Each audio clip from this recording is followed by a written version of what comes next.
There we go. Ken Osayan, Kevin Hello. Gilliland, Innovation360. Glad you guys could be with us for our Facebook Live, the first and third Tuesdays at 11. Ken Osayan's kicking it off with me. He and I spend quite a bit of time having conversations like we're going to have today because he's been doing this for over 30 years. Yeah, that's about right. Correct. Yeah, Ken's been doing drug and alcohol treatment for individuals, parents, young adults, older adults, and he's just tremendous. So he and I have been colleagues for years now. One of the subjects we talk about a lot with moms and dads, but also with young adults, is substance abuse in the 2000s and what's it look like on college campuses. Some of what we're seeing on colleges, we just didn't see when we were in college. Now, I say that broadly because you saw some stuff in college that I didn't see in college. You got there a decade before me. Wasn't it at least a decade? I have no memory of anybody using drugs, talking about drugs, mentioning drugs in college other than alcohol. Zero. Really? Yep, and that was the 60s. Where'd you go to college? New Jersey, right outside New York. Okay. There's a myth that the 60s were the drug years, but drug use among young people really peaked in the very late 70s and into the 80s. Yeah, because when I was on college campuses in the 80s, you started to see marijuana, and the cocaine epidemic started rolling into campuses. You'd see alcohol, cocaine, marijuana, almost no heroin, and zero prescription drug abuse. And so we find ourselves today, both as young adults but also as parents, and then in the capacity we're in, helping folks, that it's a very different campus. We see marijuana rates and the use of marijuana on college campuses in the past 10 years has increased 300%. Daily use of marijuana rivals daily use of alcohol when it occurs. We see prescription use of especially the stimulants and the pain meds at rates that we've never seen before. All that to say, college is a very different environment than it was 10 years ago and 20 years ago. And yet, it's also a time that's a very normal time for young adults to begin to learn some of the fundamental skills they're going to need when they get out of college. Living independently, making good decisions, all that emotional stuff that goes on in those years. But it's a challenging time where people have less margin than they used to. Is that Agreed. Your experience? Sure. So, sure. I mean, kids, 18-year-olds who go off to college now are just going to deal with an environment, not just with alcohol, but weed is very prevalent, and certainly the misuse of prescription medicines is quite common. Yeah. Yeah, so what do you tell parents now? Because you work with both young adults and parents. How do you help parents navigate this? Keep the relationship alive. Don't panic. Don't transfer your fears to your child. Yeah. Don't make their college experience all about your fears. Oh, man. Yeah, that gets real muddy in today's world. When you've got Facebook and Instagram and Twitter and Snapchat, all those things of you're still watching your kid. But it's very misleading. Too much information sometimes. It is. I can't remember who wrote the article and talked about that being the electronic umbilical cord. That it keeps parents engaged. Don't you love that? It keeps parents engaged in a way that I'm not sure it's a good thing. So what do you see? What do you think is the biggest mistake parents make when they start to worry about their kid? Getting too consumed with their kid. Oh. And that goes right back to they have so much access, maybe not directly with their child, but friends of their child saying things about their child. Yeah. And so they get too consumed. So one of the things that, one of the things that we see is, or that I talk with a lot of parents about when they're worried about their young adults, is look for the typical signs. You either see grades start to become problematic, you see money moving in and out of their accounts at larger amounts than it typically should. You start to see some attendance problems, some academic issues at school, obviously legal. Those are some of the classic things that you see. When you see them at breaks, they start to look like they're fatigued more, they're smelling like pot, you're finding the residue of partying life or pills that aren't theirs. So when someone has a problem, what should parents do? What should the first thing mom and dad do if any of those things occur? Okay, so like if you're smelling weed, if there's pills laying around, if grades are going down, if attendance is sporadic, now you've got a reason to worry. Yeah. And the first thing I recommend with parents is get educated about substance use, substance abuse, addiction, and I ask parents to start reading. I mean, 3 of my favorite current books now are Unbroken Brain, Yeah, yeah. The Anatomy of Peace, which is a book about how to communicate with your kid when things are problematic, and the third one is Inside Rehab, which really looks at what happens and who's really getting good success in terms of kids going to rehab if the problem is that deep. But I ask parents to get educated, very similar to if, gee whiz, if your kid had cancer, you get really educated about their type of cancer. So I say get educated. Too many parents move into action too soon without proper knowledge. It would be like me going out trying to fix my air conditioner this afternoon. It will probably get worse. Yeah, it's not going to go well. I need to call the man. Yeah, you do. Parents need to call the man. Yeah.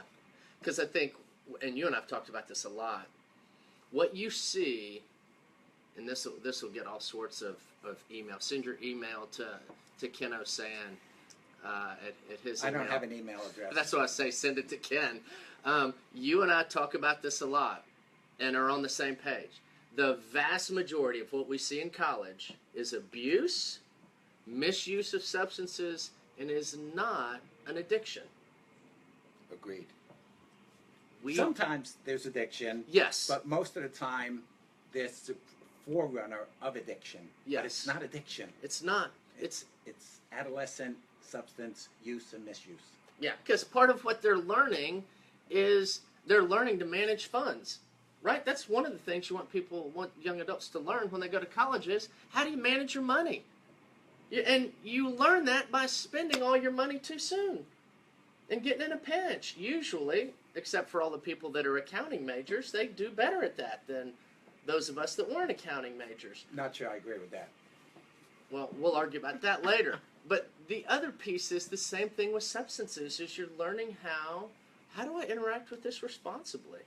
And so I'll go back and say what I think you were alluding to. What we see with young adults when they have a problem is they get shipped off to rehab. And that may be the worst thing you could do. They get to meet a lot of people who love drugs. Yeah. And do things they never dreamed of. And it may be way too much. And the same with yanking them out of school. That may not be the right thing to do, which is why I think it is so critical that they get good information. So, going back to those books I mentioned, The Anatomy of Peace is a guide for parents on how to talk with your child when there is a problem. Not how to talk when there's no problems. Yeah. It's when something has gone wrong. That's why I like to start with books like that. No, I love it. And there's some great, and I'll post some as well.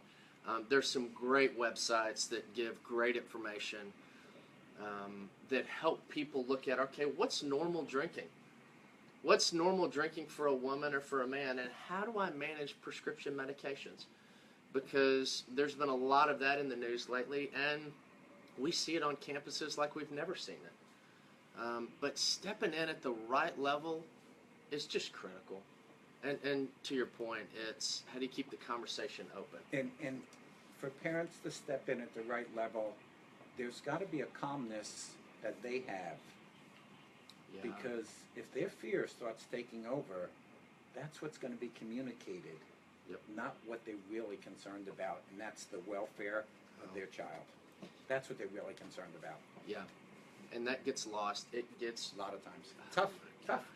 It's an incredibly difficult. I'm looking at some of the questions that folks submitted to us before we even started this, but it's one of the things I say to parents is, look, it's less important that you have the right answer and more important that you stay on the right page.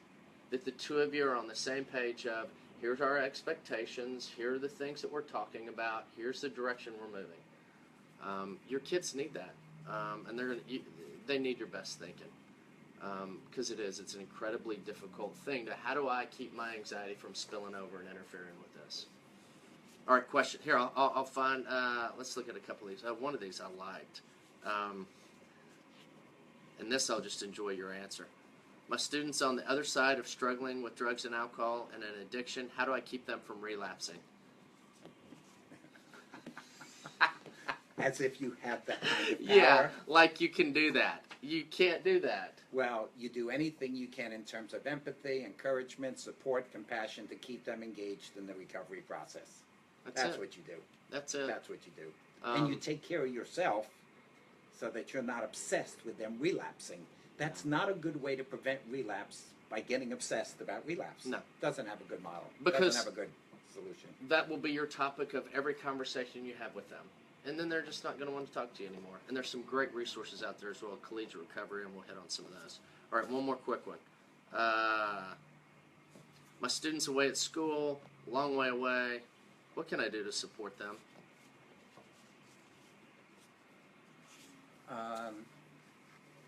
You know, if you're a parent and you have that empty nest syndrome, you can take care of yourself and not spend too much time worrying about them and letting them enjoy their college experience.